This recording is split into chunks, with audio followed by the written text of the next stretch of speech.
Welcome everyone, defence service academy Bhilai के YouTube channel में आपका स्वागत है। आज हम पढ़ने वाले हैं 1857 की क्रांति के बारे में। विस्तार के साथ इसका अध्ययन करेंगे और हम देखते हैं कि इसमें क्या क्या बातें थी। वैसे तो 1857 की क्रांति आप सभी को पता होगा कि 1857 की क्रांति क्या है। ये हम मान सकते हैं कि 1857 की जो क्रांति थी वो हमारे भारत में पहली क्रांति थी जो आज़ादी के लिए लड़ी गई थी। ठीक, 1857 की क्रांति यूं ही तुरंत शुरुआत नहीं हो गया। 1857 की क्रांति की शुरुआत होने की जो नींव है वो तो बहुत साल पहले ही रख ली गई थी। 1857 उस समय यह विद्रोह बहुत उन्नत हुआ और चरम सीमा पे पहुंचा था। इससे पहले भी 1857 की क्रांति के जैसे इससे पहले अनेक सैनिकों ने विद्रोह किया था, लेकिन उन विद्रोहों को बहुत जल्द कुचल दिया गया। इससे पहले बक्सर की लड़ाई जो हुई थी वो भी आप सभी को पता है। मैंने संविधान जब पढ़ाया था उस समय थोड़ी सी इसकी एक झलक बताई थी। तो बक्सर की लड़ाई के समय के बाद से अनेक असंतोष उत्पन्न होने लगा, क्योंकि यहाँ पे जो शासन, जो यहाँ पे लोकल साधारण भारतीय जो लोग थे उनका शासन, मतलब साधारण भाषा में कहें तो जो राजाओं का शासन है वो शासन यहाँ पे हुआ करता था। लेकिन उनको कुचलकर अपना प्रभुत्व स्थापित करना ये विदेशी मतलब ब्रिटेन के लोगों का एक एम बन गया, उद्देश्य बन गया। उसको लेकर के यहाँ पे वो आए थे। धीरे धीरे ये आर्थिक, सामाजिक, राजनीतिक अनेक भागों में अपना हस्तक्षेप बढ़ाते चले गए। इसी के आधार पर इसकी पृष्ठभूमि रखी गई। तो इसी को हम देखते हैं कि ये ऐसी कौन सी बातें थी जो 1857 की क्रांति को जन्म देने का काम करती है। तो इसकी शुरुआत हम देखते हैं 1857 की क्रांति में कुछ किस प्रकार से हुई। तो उसके विद्रोहों के कारण के ऊपर चर्चा करेंगे। पहले हम देखते हैं राजनीतिक कारण। राजनीतिक कारण बहुत अहम रहे हैं 1857 की क्रांति के लिए। आप सभी को पता है कि 1857 की क्रांति में कितने सारे, चाहे वो झांसी की रानी हो, चाहे दिल्ली हो, या जगदीशपुर की बात हो, बिहार की बात हो, बहुत सारे जो रजवाड़े थे, देसी रजवाड़े, वो इसमें भाग लिए थे। वो क्यों लिए भाग? सभी के सभी क्यों नहीं लिए? कुछ लोगों ने लिया और कुछ लोगों ने क्यों नहीं लिया? ये सभी कारण इस राजनीतिक कारण में आता है। राजनीतिक कारण कुछ इस प्रकार का था कि जब यहाँ पे डुप्ले आए तो वो सहायक संधि लेकर के आए थे। उस सहायक संधि को ही वेलेस्ली ने आगे बढ़ाया था। ठीक, तो लॉर्ड वेलेस्ली जो थे उन्होंने सहायक संधि को बढ़ाया। सहायक संधि किस प्रकार की संधि है ये हम समझते हैं। इसको मान के चलिए कि आप कहीं के अब शासनकर्ता हैं, शासन चलाने वाले हैं, और आप अपने देश की रक्षा चाहते हैं, और आपके पास कोई दूसरा व्यक्ति आके बोले कि एक काम कीजिए कि मैं आपके जो राज्य है, आपका देश है जो भी, मैं उसकी रक्षा करूँगा, तो मैं यहाँ पे रहने लगता हूँ और अपनी सैनिकों को यहाँ पे बिठा लेता हूँ।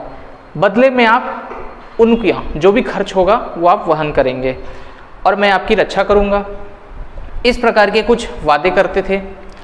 तो फिर आपने सोचा कि ठीक है, मैं सैनिक रखूँगा तो भी तो मुझे खर्च देना पड़ेगा, और इनकी जो सेना है वो आधुनिक है और ज़्यादा अच्छी है, तो एक काम करते हैं, हम इनको रख लेते हैं, और जब लड़ाई जब होगी तो ये लड़ेंगे, ये मरेंगे, हम तो नहीं मरेंगे। एक साधारण सी भाषा में समझ में आता है, ऐसे ही लोग सोचते हैं। तो जो पहले के राजा थे वो कुछ इसी प्रकार के काम किया करते थे। तो सहायक संधि में ये हुआ कि अंग्रेजों ने जो भी देसी रियासतें थी उनके पास अपना एक व्यक्ति भेज दिया करते थे, जिसमें होता ये था कि वो पूरा जो भी इस प्रकार का जो काम है, सैन्य से संबंधित प्रशासन को जो देखना, वो व्यक्ति करता था, वो अंग्रेज हुआ करता था। ठीक, जैसे अभी गवर्नर की बात है, उस प्रकार की आप बात समझ सकते हैं साधारण भाषा में, राजनायिक जिसे बोलते हैं। तो उस प्रकार से एक व्यक्ति को नियुक्त कर दिया। अब उसकी नियुक्ति मतलब अंदर के शासन तंत्र की पूरी जानकारी हो जाना। देसी रियासतों को ये समझ में नहीं आता था कि ये हमारी मदद क्यों करना चाहते हैं, और देसी रियासतों की मदद की ज़रूरत क्यों पड़ जाती थी, क्योंकि उनके जो राज्य हैं उनको हथियाने के लिए दूसरे बगल के जो राज्य हैं वो आक्रमण कर देंगे, ये उनको भय लगा रहता था, क्योंकि सभी को क्या अपने राज्य का विस्तार करना है। तो ऐसी स्थिति का फायदा उठाकर अंग्रेजों ने क्या सोचा कि एक काम करते हैं, हम दोनों राज्यों को लड़वा देते हैं, और हम क्या करेंगे, उसके पास भी चले जाएंगे और इसके पास भी चले जाएंगे, और इनके पास सहायक संधि कर लेंगे कि अगर कोई दूसरा राज्य आपके ऊपर आक्रमण करता है तो हम आपकी उसके रक्षा करेंगे। बदले में आप हमारे सैनिकों को यहाँ पे रहने दीजिए और जो भी इसके खर्च होंगे वो आप वहन करेंगे। तो देसी रियासतें सोचिए अपने खर्चे तो हमको वैसे भी करने ही हैं, इससे अच्छा इनको ही करने दे देते हैं। तो इस प्रकार से उन्होंने वहाँ पे अपनी सेना रखनी स्टार्ट कर दी। अब धीरे धीरे ये हुआ कि इनका वर्चस्व धीरे धीरे बढ़ता गया। भारतीय पैसों पे ये अपनी सेना बढ़ाते गए और यहाँ के देसी रियासतों के राजाओं को ये समझ में नहीं आई बात कि ये हो क्या रहा है यहाँ पे। वो इस प्रकार से लोगों में एक साधारण से ऐसा मानसिकता विकसित कर दिए कि इनके बिना काम नहीं होगा, रक्षा नहीं कर सकते आप। इस प्रकार से उनको कमज़ोर महसूस होने लगा और लोगों ने अंग्रेज़ों को प्राथमिकता दी।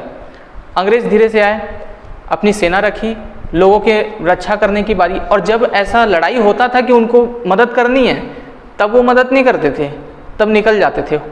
तब वो क्या करते थे, जब दोनों तरफ से संधि हो रखी है तो जो उनको लगता था कि जहाँ से उनको फ़ायदा होने वाला है उसी का साथ दे देते थे। विश्वासघात भी कह सकते हैं साधारण भाषा में। तो इस प्रकार से वो क्या अपने जो राजनीतिक दृष्टि है वो बढ़ाते चले गए। तो वही चीज़ लिखी है कि लॉर्ड डलहौजी ने देसी राज्यों में कंपनी के अधीनस्थ शासन क्षेत्रों में मिलाने की नीति को अपनाया। धीरे धीरे जितने भी देसी राज्य तंत्र थे उसमें संस्कृत होकर विद्रोह करने के लिए संगठित होने लगे। अब क्या हो गया, जब धीरे धीरे सब लोग इकट्ठा होने लगे कि तुम्हारे साथ भी धोखा हुआ है, तुम्हारे साथ भी, तो ऐसे सिचुएशन में सभी राज्य क्या हो गए, एक इकट्ठा होने लगे कि हम इनका विद्रोह करेंगे। इसके अतिरिक्त अंग्रेजों ने भारतीयों को शासन से अलग रखने की नीति को भी अपनाया था। अब ये हो क्या रहा था कि वहाँ पे सहायक संधि के नाम पर जाते थे और धीरे से उसके राज्य को पूरा हथिया लेते थे। तो इस प्रकार से राज्य के जो राजाएं होते थे उस समय देसी रियासतों के, वो भी वंचित होने लगे। तो इस प्रकार के इसमें भय था।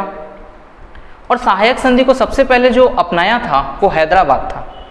हैदराबाद के बाद इसके बाद मैसूर भी अपना लिया। इस प्रकार से बहुत सारे ऐसे रियासत ने धीरे धीरे इस संधि को अपना लिया। उसके बाद इस संधि को अपना लेने के बाद वो राजनीतिक स्तर पर अन्य भी भागीदारी निभाई। जैसे किसी राज्य में जो गोद लेने की प्रथा है, किस प्रकार से कि किसी राजा का कोई बेटा या पुत्र वगैरह नहीं है, कोई संतान नहीं है, तो ऐसी स्थिति में उसके राजपाट को कौन संभालेगा। तो कोई जो पुत्र होता था जो जिसे उन्होंने गोद लिया है वो उसे अपनी रियासत दे दिया करते थे। ये पुरानी परंपरा थी, लेकिन अंग्रेजों ने इसे खारिज कर दिया। अगर आपके कोई पुत्र नहीं है या इस विरासत को संभालने वाला नहीं है तो आप नहीं संभालेंगे, ये हमारे शासन का होगा। इस प्रकार से उन्होंने हस्तक्षेप किया। इसी के तहत उन्होंने बहुत सारे काम किए, झांसी तक को अपने अंदर लेने की प्रयास कर लिया था। ये तो कुछ राजनीतिक कारण थे। उसके बाद हम देखते हैं सामाजिक कारण। सामाजिक कारण में क्या था कि 1813 से ही 1813 ये वो सन है जब अंग्रेजी शिक्षा इसका विस्तार होना शुरू हो गया था। ठीक है, अंग्रेजी शिक्षा का विस्तार होना शुरू हुआ। ब्रिटेन में औद्योगिकीकरण शुरू हुआ, उद्योगों का विकास हुआ। तो वहाँ पे सामाजिक कारण किस प्रकार से बदल जाता है। अब उनको अपने जो कच्चे माल हैं, जो उद्योग वहाँ पे विकसित हो रहे हैं, उनके लिए क्या चाहिए, कच्चा माल चाहिए। तो वो कहाँ से मिलेगा, भारत से मिलेगा। लेकिन कच्चा माल से जो उत्पादन हो गया उसे तो बेचना है, तो उसके लिए उनको क्या चाहिए, बाजार चाहिए। वो बाजार कहाँ मिलेगा, भारत में मिलेगा, क्योंकि वहाँ की जनसंख्या बहुत ज़्यादा है। तो वो उपनिवेश चाहते थे। तो उन्होंने समाज को कैसे पिछड़ा माना।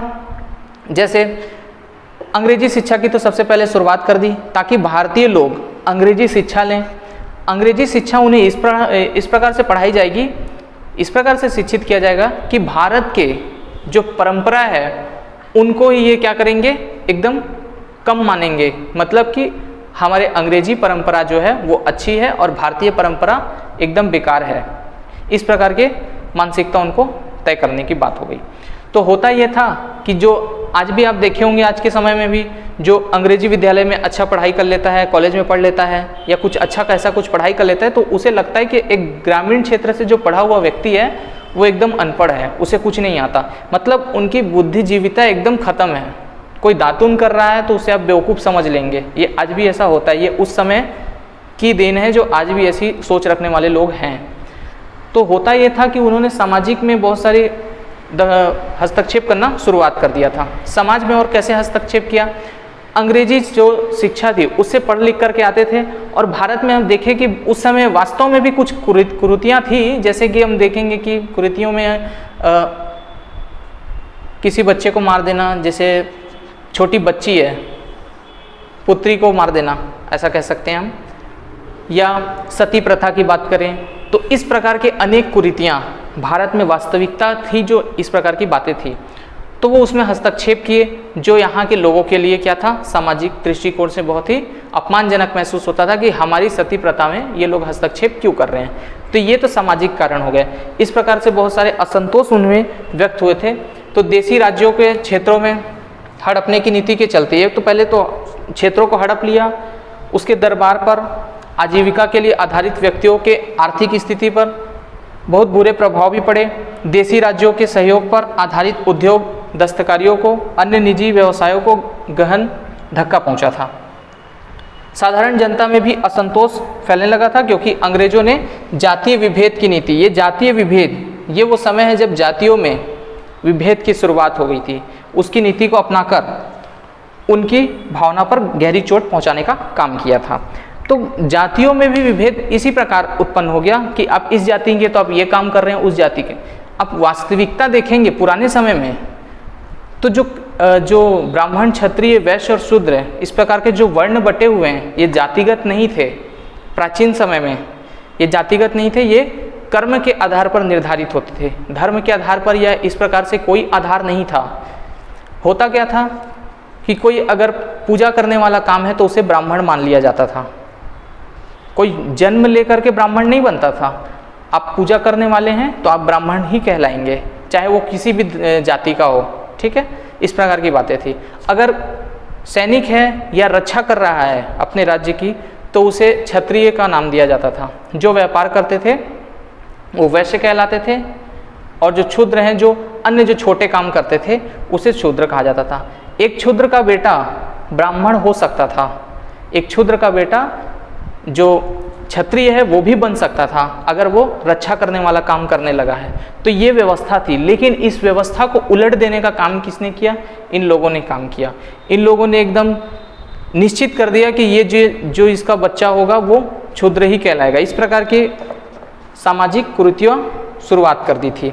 इसके अलावा इन्होंने जो आर्थिक कारण, हम एक और कारण देखते हैं, आर्थिक कारण। आर्थिक कारणों में भी समाज से जुड़ी हुई बातें हैं। जब वहाँ पे फैक्ट्रियाँ स्थापित हो गई तो उन फैक्ट्रियों के कच्चे माल के लिए भारत में आना था। तो अंग्रेजी पढ़ा हुआ व्यक्ति वो पश्चिमी सभ्यता से संबंधित जो भी वस्त्र हैं वो धारण करेगा, और जो भारतीय है वो क्या धारण करेगा? सूती वस्त्र धारण करेगा। तो उन्हें बेवकूफ़ कह दीजिए भाई, ये कैसा बेवकूफ़ आदमी है, धोती कुर्ता पहन के घूम रहा है ना। तो इस प्रकार की जो बातें थी ये सामाजिक में तो हस्तक्षेप करती थी, साथ में उनके आर्थिक स्थिति पर भी। आर्थिक में कैसे? क्योंकि उस समय जितने भी हस्तशिल्प निर्माण करने वाले हमारे देश के किसान थे वो सारे के सारे कैसे हो गए? उनके काम छीनते गए, क्योंकि उनके जो सामान है उनकी बिक्री नहीं होती थी। विदेशों में क्या होता था कि औद्योगिकीकरण हो चुका था, तो वो उद्योगों के सामान को यहाँ पे बेचते थे। चूँकि वो उद्योगों से बने हुए सामान, कोई भी चीज़ फैक्ट्री में बनती है तो बहुत ही सस्ते दाम पे बन जाती है, तो वो यहाँ पे आ जाते थे आसानी से बेचने के लिए। और वर्तमान में जो हाथ से बनाई हुई चीज़ें हैं वो महंगे में मिलती थी, तो लोग खरीदना बंद कर दिए। तो इस तरह से क्या हुआ? आर्थिक चोट पहुँची। और साथ ही कच्चे माल की उपलब्धता के लिए भारत में ट्रेन चलाई गई, कच्चे माल को यहाँ से पोर्ट तक ले जाने के लिए, और जो वहाँ से निर्मित माल है, जो वहाँ से उत्पाद हो जाता है, उसे बाज़ारों तक पहुँचाने के लिए ट्रेन का इस्तेमाल किया जाता था कि भारत के हर कोने में इंग्लैंड का सामान पहुँच सके। इससे भारत के पूरे जितने भी बाजार, उद्योग धंधे थे, सब के सब समाप्त हो गए। उद्योग धंधों को समाप्त करने के लिए एक बहुत अहम कारण ये भी था कि भारत से जो सामान निर्मित होता था उसे बाहर भेजने के लिए उन्हें 90% का टैक्स लगा दिया, और जो वहाँ से जो कच्चा जो बन के माल आता था उसके लिए क्या कर दिए? मात्र 3.5% का टैक्स, और ऊनी वस्त्रों में 2% का टैक्स।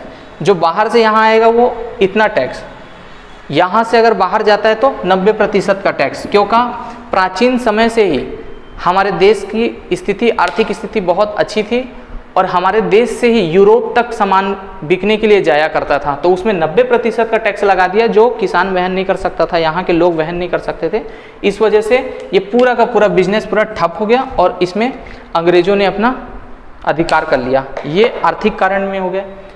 तो इन सभी से जो ये कारण हैं, इनसे क्या है? यहाँ के लोग हताश हो गए, जो अंग्रेज़ों को हटाना चाहते थे, अपने व्यापार को शुरू करना चाहते थे, अपने समाज को बेहतर करना चाहते थे। इस प्रकार की कुछ घटनाएं थी। इसके अलावा धार्मिक कारणों में क्या होता था, यहाँ की जो सती प्रथा और इस प्रकार की जो कुरीतियाँ हैं, इसे धर्म से भी जोड़ा जाता है। तो इन कुरीतियों में हस्तक्षेप करना, मुस्लिमों को कट्टर कहना, इस प्रकार की इनकी बातें हुआ करती थी अंग्रेज़ों के समय। तो ये हिंदू और मुस्लिम को लड़ाने के इसलिए शुरुआत कर दी और इसकी संस्कृति में अपने हस्तक्षेप शुरू कर दिए। तो सभी धार्मिक कारणों में आ गए। तो इससे वहाँ के लोगों में ठेस पहुँचती थी। इस वजह से ये 1857 की क्रांति के लिए ये भी एक कारण हो गया। सैनिक कारण कुछ इस प्रकार थे कि सैनिक कारणों में जो चर्बी वाले कारतूस हैं, इसके अलावा भी अन्य कारण थे। उसे हम देखते हैं कि जो सैनिक लोग थे वो दो भागों में थे। एक तो इनका ऑफिसर जो हुआ करता था वो अंग्रेज ऑफिसर हुआ करता था, और उनके जितने भी सैनिक हुआ करते थे वो भारतीय हुआ करते थे। तो इनमें मतभेद की स्थिति उत्पन्न हो जाती थी कि वो कमांड देगा और हम काम करेंगे। इसके साथ ही एक ऐसी टुकड़ी हुआ करती थी जिसका ऑफिसर भी अंग्रेज था और सैनिक भी अंग्रेज थे। तो उनके साथ भेदभाव नहीं किया जा सकता, लेकिन जो हिंदुस्तान के थे, भारत के थे, उनके साथ ये भेदभाव की स्थिति उत्पन्न होती थी। बहुत ही मतभेद से उत्पन्न होते थे। दूसरी बात ये भी थी कि यहाँ पे जो अधिकतर सैनिक थे वो या तो ब्राह्मण थे या तो राजपूत थे।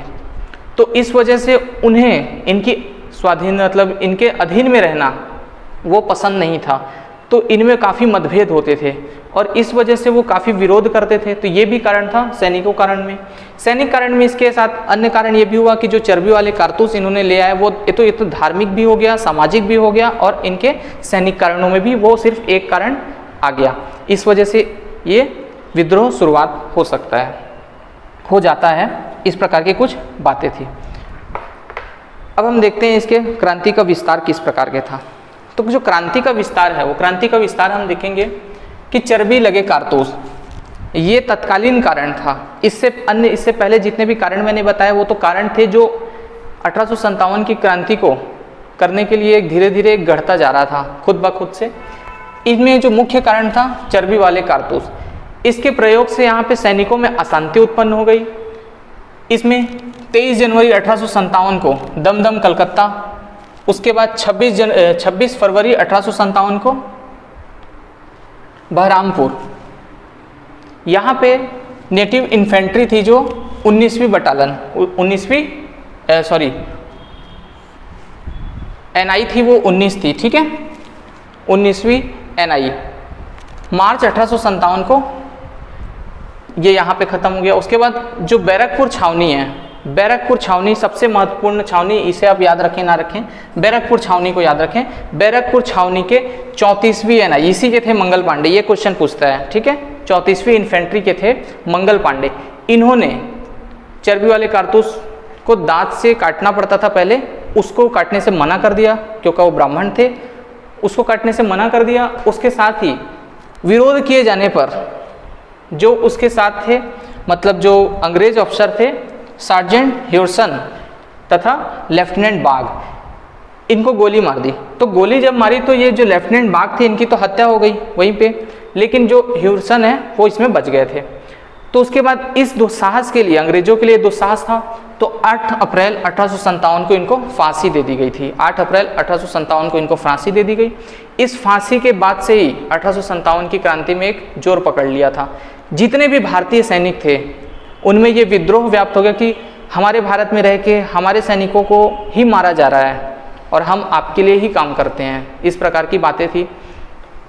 तो इसमें हुआ क्या, उसको फांसी दे देने के बाद 10 मई को मेरठ में विद्रोह आरंभ हो गया, जिसका प्रभाव उत्तर प्रदेश के अनेक नगरों में शुरू हो गया था, अनेक प्रांतों पर पड़ा।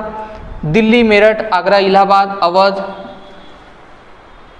राहेलखंड, ये सभी ऐसे क्षेत्र थे जहाँ पे बहुत ही ज़्यादा विद्रोह शुरू हो गए थे। सबसे पहले विद्रोह शुरुआत हो गया था इन्हीं क्षेत्रों में। अब ये विद्रोह जब है तो उस समय जो कमल और चपाती इसका चिन्ह था। ये होता कैसे था कि 1857 को जो विद्रोह करना है तो उसके लिए क्या करते थे कि कमल और चपाती उस गांव भेजते थे। उस गांव में भेजने के बाद जो गांव के जो मुखिया होंगे, जो गांव को देख रहे हैं, या उस क्रांति का जो अगुवाई कर रहे होते हैं, तो उसमें क्या होता है कि वो चपाती को थोड़ा सा खा लेते हैं, तोड़ लेते हैं, जिससे क्या होता था कि ये पता चलता था कि ये गांव हमारा समर्थन करेगा। इस प्रकार से वो चपाती को पूरा जो रोटी हुआ करती थी उसको पूरे आसपास के गाँव में भेजा जाता था। तो इससे ये समझ में आ गया कि इतने गांव हमारे समर्थन में हैं। ये इसलिए इस तरह से गुप्त तरीके से किया गया क्योंकि अगर ऐसा नहीं करते तो अंग्रेज उनको पहले ही मार देते। तो इस प्रकार से अंदर की पूरी कहानी रची गई थी। उसके बाद ये क्रांति होती है। इस विद्रोह में दिल्ली से आप सभी को पता है कि जो मुग़ल बादशाह आखिरी थे बहादुर शाह जफ़र, तो उनके साथ भी जोड़ा गया था। साथ शुरू में तो ये सैनिक कार्यवाही थी, लेकिन धीरे धीरे कालांतर में ये राजनैतिक हो गई क्योंकि इसमें बहुत सारे राजशासक जो राजनैतिक कारणों से अंग्रेज़ों के विरुद्ध हो गए थे वो भी इसमें जुड़ने लग गए। उनको ये लगा कि ये एक अच्छा है जिसके साथ हम क्या कर सकते हैं, अंग्रेज़ों को यहाँ से भगा सकते हैं, अपने देश को आज़ाद कर सकते हैं, अपनी स्वतंत्रता पा सकते हैं। तो ये उनके विचार थे, इस वजह से ये आपस में इकट्ठा हो गए। इस क्रांति में बहुत महत्वपूर्ण घटना ये रही कि हिंदू मुस्लिम एकता। आप देखेंगे कि यहाँ पे दिल्ली में शासक एक मुस्लिम है, बिहार में जाएंगे हिंदू मिलेगा, अवध के हिंदू मिलेगा। तो इस प्रकार से जो बातें थी वो हिंदू और मुस्लिम की एकता को देखने को मिली, सबसे महत्वपूर्ण बातें थी। इसमें नाना साहेब, बहादुर शाह, तात्या टोपे, झांसी की रानी आप सभी सुने होंगे, लक्ष्मीबाई, खान बहादुर खां, ये आदि नेता जगह जगह पर इन्होंने क्रांति की। इस नेतृत्व में बहुत सारे लोग थे, लेकिन सिख और राजपूत के शासकों ने क्रांति में भाग नहीं लिया था। ये एग्जाम में आपसे पूछता है कौन भाग नहीं लिया था, तो ये आपको रखना है, सिख और राजपूत शासक। मैंने शुरू में बताया था ऐसे बहुत सारे शासक थे जो भाग लिए। वो शासक भाग लिए जो उनसे परेशान थे, जिनको समर्थन प्राप्त था अंग्रेजों का, वो इसमें भाग नहीं लिए। इसमें सामंत भाग नहीं लिए, जो बड़े बड़े लोग, अमीर लोग उस समय के, वो भी भाग नहीं लिए। ये आप एक तरह से कह सकते हैं 1857 की क्रांति भारत की पहली स्वतंत्रता की लड़ाई तो रही है। साथ में आप ये भी मान सकते हैं कि दबे कुचले लोग जो थे उनके लिए ही लड़ाई थी। जो अमीर वर्ग के लोग थे वो इसमें कोई भी भाग नहीं लिया। इसलिए भाग नहीं लिया कि उनको तो अंग्रेज़ों से लगान और इस प्रकार की जो चीज़ें हैं वो काफ़ी पैसे मिल जाते हैं, तो हमें इनसे भगा करके कोई फ़ायदा नहीं है, ये जब बल्कि ये यहाँ पे रहते हैं तो हमको बहुत सारे पैसे मिलेंगे, ऐसे इनके विचार थे। तो ऐसे बहुत सारे लोगों ने इसमें भाग नहीं लिया था। तो ये कारण एक असफलताओं में भी रहा कि इसमें बहुत सारे पूरे देशव्यापी नहीं था, ये सभी लोग इकट्ठा होकर लड़ नहीं रहे थे।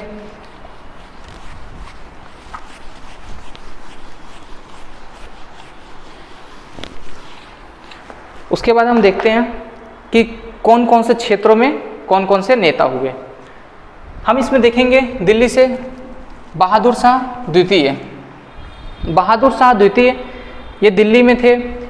ये तो पहले तो ये तो बहुत काफ़ी उम्र के हो चुके थे, तो ये तो लड़ना भी नहीं चाह रहे थे 1857 की क्रांति में, लेकिन इन्हें मनाया गया कि आप वापस से मुग़ल शासक को स्थापित कर लें, इस प्रकार के इसके विचार आए, तो इन्होंने भी अगुवाई की। तो इस पूरे क्रांति का जो लीडर रहा वो यही रहे, मुख्य केंद्र बिंदु दिल्ली इनका बना। तो उस समय बहादुर शाह जफर ने शुरुआत की और इसको विद्रोह का दमन निकलसन और हडसन लॉरेंस ने कर दिया। निकलसन और हडसन ने किया, इसको आपको याद रखना है, निकलसन और हडसन। इनको निकाला यहाँ से दिल्ली से और रंगून भेज दिया। म्यांमार में रंगून है, वहाँ पे पेंशन पे इनको भेज दिया कि आपको भारत आने की ज़रूरत नहीं है, अब ये लाल किला आपका नहीं है। लाल किले में थे, ये बातें होती थी। तो वहाँ पे लाल किला को भी पूरा अंग्रेज़ों ने अपने हथिया लिया था और इनको हटा करके वहाँ से निर्वासित कर दिया, और बाद में तो पेंशन भी बंद कर दी थी। लखनऊ से बेगम हजरत महल लखनऊ से हुई थी। इन्हें कैंपवेल ने इसे रोका था। इनको आपको याद रखना है इस चार्ट को, किसने रोका, ये एग्जाम में पूछता है। कानपुर के नाना साहेब आप सभी को पता है, कैंपवेल थे, और हेवलॉक इन्होंने इनको रोका। इसके बाद नाना साहब यहाँ से जब इनको पता चला कि ये विद्रोह को दमन करने आ रहे हैं, मारने वाले हैं, तो ऐसी स्थिति को देखते हुए ये चुपचाप नेपाल को चले गए थे। फिर वहाँ से आजीवन ये लड़ते रहे 1857 की क्रांति के बाद भी, लेकिन भारत में ऐसा कुछ आगे हो नहीं पाया था। झांसी में रानी लक्ष्मीबाई ये हीरोज से लड़ती हुई वीर गति को प्राप्त हो गई थी। इलाहाबाद के लियाकत अली थे। इलाहाबाद से लियाकत अली कर्नल नील थे इनको दमन करने वाले। कर्नल नील ने इलाहाबाद, बनारस के वहाँ की जो सेना और जनसाधारण लोगों ने वहाँ पे नेतृत्व किया था और इसे भी कर्नल नील ने ही रोका था। उसके बाद बिहार से कुंवर सिंह थे। विलियम टेलर वो व्यक्ति हैं जिन्होंने इसको रोका, विद्रोह का दमन किया। पंजाब से यहाँ भी सेना और जनसाधारण लोग थे, जॉन लॉरेंस ने इनको रोका। फतेहपुर अजीमुल्ला, ये अक्सर पूछता है। जनरल रेनॉल्ड, ये इसमें नाम पूछते हैं कि वो जनरली जो मुख्य बिंदु वाले नाम हैं इनको याद रहते हैं, लेकिन हम फतेहपुर को भूल जाते हैं, तो आप इसे याद रखें, अजीमुल्ला, जनरल रेनॉल्ड ने। फैजाबाद से मौलवी अहमदुल्ला थे, जनरल रेनॉल्ड। ये रेनॉल्ड तो दोनों जगह थे, लेकिन अजीमुल्ला और अहमदुल्ला में आपको बहुत ही पतली सी बारीक सी लाइन है जिसकी वजह से कन्फ्यूज़न होता है। तो एक फतेहपुर है और एक फैजाबाद है। बरेली से खान बहादुर खां थे, जिसे विसेंट आयर ने रोका था। तो इस प्रकार से इन लोगों ने विद्रोह को रोका, विद्रोह को कुचला, और उसके बाद बहुत सारे रिफॉर्म किए गए। जो इनके हस्तक्षेपकारी नीति थी कि हम सहायक संधि करके भारत में अपने क्षेत्रों का विस्तार करना, इनका काम था। पहले अपने मार्केट बनाना, मार्केट बनाने के लिए क्या करेंगे, क्षेत्र का विस्तार करेंगे, यहाँ की राजनीति में हस्तक्षेप करेंगे। इस प्रकार के जितने भी जो कारण रहे हैं इस पूरे 1857 की क्रांति के लिए, उस कारणों को इन्होंने फिर सोचा कि चुपचाप समाप्त कर देते हैं। असफलताओं के कारण में हम देखेंगे किन कारणों से हुआ।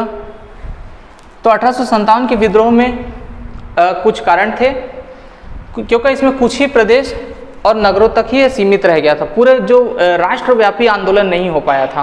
क्यों नहीं हो पाया था, मैंने बताया कि बहुत सारे लोग अपने फायदे देख रहे थे। जो पीड़ित वर्ग था, किसान वर्ग था, मजदूर वर्ग था, वही लड़ा। गांव में कौन रहता है, किसान वर्ग, मजदूर वर्ग रहते हैं। जो गांव के सामंत है वो तो अपना अच्छा खासा क्षेत्र हथिया के बैठ जाते हैं, तो वो तो लड़ने आएंगे नहीं। तो इस वजह से कुछ सीमित क्षेत्रों में हुआ, इस वजह से नहीं हो पाया। कई देशी जो राजतंत्र थे वो तटस्थ रहे। जो भी राजा हैं वो देशी राजा जो थे वो तटस्थ रहे। कहीं कहीं पे अंग्रेज़ों को उनकी मदद भी मिल गई थी। ये जो कुछ देसी राजा हैं उन्होंने लड़ने का नहीं सोचा। हम बोले हम काहे के लिए लड़े भाई, हमको तो फ़ायदा हो रहा है, अंग्रेज हमको और उल्टा पैसा दे रहे हैं। तो ऐसी कुछ स्थिति थी। विद्रोहियों में संगठन तथा नेतृत्व का अभाव था। अब यहाँ पे सबसे बड़ी दिक्कत की बात थी 1857 की क्रांति में कि नेतृत्व कौन करेगा, और बिना नेतृत्व के तो कोई भी संगठन चल नहीं सकता है। तो यहाँ पे स्थिति है कि कुछ दूरी पे कुछ अपने संगठन छोटे छोटे बना लिए, तो राष्ट्रव्यापी एक नेतृत्व नहीं मिल पाया। क्षेत्र के हिसाब से अलग अलग मिला, लेकिन राष्ट्रव्यापी नहीं मिल पाया। इस वजह से हुआ। अंग्रेजों की जो सेना थी अधिक संगठित थी और लड़ाकू भी थे, लड़ने वाले भी थे, उनके पास हथियार थे, ऐसे आधुनिक चीज़ें थी। और हमारे भारत के जो सैनिक थे उनके पास ये सारी चीज़ें नहीं थी। तो इसे दबाने में ये सफल हो पाए। कुछ ये कारण थे जो असफलता के कारण बने। ये आपके एग्जाम में पूछता है कि कौन सा असफलता के कारण नहीं थे, उसके हिसाब से आप इसे याद रखेंगे। उसके बाद हम देखते हैं इसके परिणाम क्या हुए। इसके परिणामों में हम देखेंगे कि क्या क्या परिणाम हुए। 1857 ईस्वी में जो गदर है भारतीय राष्ट्रीय आंदोलन के इतिहास में एक गहरा प्रभाव छोड़ दिया था। कुछ अंग्रेज विद्वानों का मत है कि भारतीय इतिहास में इस क्रांति का कोई प्रभाव नहीं पड़ा। अब ये कुछ लोग हैं वो तो ऐसा कहेंगे कि कोई प्रभाव नहीं है, लेकिन ये एकदम तथ्य जो है वो गलत है। इस प्रकार के बहुत सारे परिणाम हुए हैं, वो क्या क्या हैं वो भी हम देखते हैं। इस क्रांति के प्रभाव से अंग्रेज और भारतीय के मस्तिष्क पर बहुत बुरे प्रभाव पड़े थे। एक तो भारत के लोगों के लिए ये पड़ गया था कि ये हमें दबा देंगे, हम चाहे जितना लड़ लें। अंग्रेजों के मन में डर था कि अब ये एक हो चुके हैं, क्योंकि हिंदू मुस्लिम एकता जो इस आंदोलन की सबसे बड़ी महत्वपूर्ण घटना रही है, वो इससे अब सहम गए थे कि ये दोनों एक हो गए। अब अगर ये लोग एक रहेंगे तो हमको निकाल सकते हैं। इस विद्रोह से पूर्व अंग्रेजों और भारतीयों में एक दूसरे के प्रति जो सामान्य व्यवहार था ये बदल गया था। अब एक दूसरे के अपमान के लिए उत्सुक भी थे। अब ये बदल गया। पहले साथ में काम करते थे, एक अंग्रेज अफसर आपको कमांड दे दिया और उसके आधार पर भारतीय सैनिक लोग काम करते रहे। लेकिन अब ऐसा नहीं, अब एक दूसरे के अपमान करने वाली बात इनमें आने लगी। विद्रोह में उनकी मनोवृत्ति को भी बदलाव हो गया, एकदम बदल दिया था। विद्रोह का दमन बहुत ही अधिक कठोरता से हुआ था। ये कठोरता शब्द इसलिए यूज़ किया कि बहुत लोगों को मार दिया गया, काट दिया गया गोलियों से, तोप के सामने रख करके गोले चला दिए थे। सोचिए, आप सोच सकते हैं तोप के सामने किसी व्यक्ति को रख करके गोले चला दिए। तो ऐसी स्थिति में बहुत ही निर्दयता के साथ हत्या कर दी गई थी, है ना, जिसे भारतीयों का भूल पाना बहुत ही मुश्किल सा हो गया था। तो इन सभी घटनाओं से एक कुछ छाप छोड़ दिए थे 1857 की क्रांति ने और अंग्रेजों के दमन की जो सिस्टम चला। इसमें क्या हुआ, फूट डालो और शासन करो, इसकी नीति सामने आई। कुछ इस प्रकार की थी कि जब अंग्रेजों को समझ में आया कि भारतीय लोग यहाँ पे अगर उनके आर्थिक स्थिति पर अगर आप कुछ हमला करते हैं तो कोई दिक्कत नहीं, राजनीतिक मामलों में हस्तक्षेप करते हैं तो भी कोई प्रभाव नहीं पड़ेगा बहुत ज़्यादा, लेकिन अगर आपने इनके धर्म को छुआ तो ये आपको बहुत ही मुश्किल पड़ने वाली है। ये अंग्रेजों को समझ में आया। अब मुसीबत ये हो गई थी कि हिंदू और मुस्लिम ये दोनों साथ हो गए, तो सबसे पहले हमको क्या करना पड़ेगा, इनको तो पहले अलग कर दो भाई। इनको अलग कर दोगे तो फिर आपके लिए लड़ना आसान हो जाएगा, क्योंकि आप इन दोनों को लड़ा दोगे तो ये खुद ही अपने आप में लड़के कर जाएंगे। टेक्निकल इशू हो गया था। चलिए हम देखते हैं, फुट डालो। तो अंग्रेजों को ये बातें समझ में आ गई थी कि हिंदू मुस्लिम एकता में क्या हो गया है कि ये एक हो चुके हैं, बस इनको हाथ नहीं लगाना है, बाकी सब चलेगा। तो ये लोग धीरे धीरे समझ गए कि अगर ये एक हो गए तो यहाँ पे शासन करना तो बहुत मुश्किल हो जाएगा, क्योंकि इतने बड़े भारत में हम कितनी सैनिक को लेकर के आएंगे और सैनिकों को लेके आने का खर्चा कैसे होगा, क्योंकि वो जब यहाँ आते थे ब्रिटेन से तो इनको 3 महीने लगते थे, एक नाव को यहाँ पहुँचने में 3 महीने लगते थे। तो ऐसी स्थिति में इतने सारे लोगों को संभालना मुश्किल है। तो वो अपना दिमाग चलाए और सबसे पहले काम करते हैं, इन दोनों को ही आपस में विभाजित कर देते हैं, ये दोनों खुद लड़ के मर जाएंगे, उसके बाद हम आपस में जो भी शासन व्यवस्था को संभाल लेंगे। तो ये अंग्रेजों की राजनीतिक हो गई कि फूट डालो और शासन करो की नीति इन्होंने शुरुआत कर दी थी। 1857 की क्रांति के बाद ही भारत में राष्ट्रवाद का पुनर्जागरण की बीज बोया था। 1857 की क्रांति ने क्या किया, भारत में राष्ट्रवाद का बीज बोया। अपने राष्ट्र को लेकर के जो एकता की भावना जो आई थी वो इसी से आई थी। उसके बाद से ही इसी में क्या हुआ था कि आंदोलनकारियों ने सदैव इस प्रेरणा को देखता रहा, इसी से ये प्रेरणा मिलती रही, इस चीज़ को देखा और इससे उनको प्रेरित होते रहे। और 1857 की क्रांति के बाद आगे वाली जितनी भी क्रांति थी इससे वो प्रेरित हुए और इस पर काम किया। उसके बाद हम अन्य देखते हैं कि इसके और क्या हुए प्रभाव में।